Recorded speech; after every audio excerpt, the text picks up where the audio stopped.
आंवला नौमी की कहानी। एक आंवलिया राजा था जो रोज एक मन सोने के आंवला दान करता था और बाद में जीमता था। एक दिन उसके बेटे बहुओं ने देखा कि रोज इतने आंवला का दान करेंगे तो सारा धन खत्म हो जाएगा, इसलिए इनका दान बंद कर देना चाहिए। फिर पुत्र आया और राजा से बोला कि आप तो सारा धन लुटा देंगे, इसलिए आप आंवले का दान करना बंद कर दो। तब राजा और रानी उजाड़ में जाकर बैठ गए और वह आंवलों का दान नहीं कर सके, इसलिए उन्होंने कुछ भी नहीं खाया। तब भगवान ने सोचा कि अगर हमने इनका सत नहीं रखा तो दुनिया में हमें कोई नहीं मानेगा।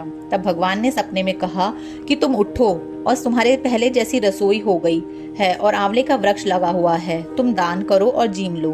तब राजा रानी ने उठकर देखा तो पहले जैसा राजपाट हो गया है और सोने के आंवले वृक्ष पर फैले हुए हैं। तब राजा रानी 1.25 मन आंवले का दान करने लगे। वहां पर बेटे बहू के धर्म अन्नदाता का बैर पड़ गया। आसपास के लोगों ने कहा कि जंगल में एक आंवलिया राजा है, सो तुम वहां चले जाओ तो तुम्हारा दुख दूर हो जाएगा। वह दोनों वहां पहुंच गए।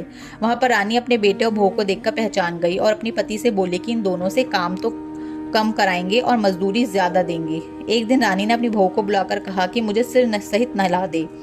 बहू सिर धोने लगी तो बहू की आंख में से पानी निकलकर रानी की पीठ पर पड़ा।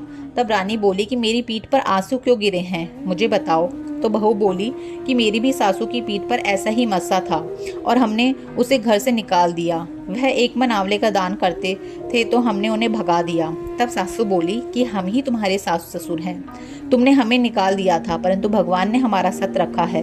हे भगवान, जैसा राजा रानी का सत रखा वैसा सबका रखना, कहते सुनते सारे परिवार का सत रखना।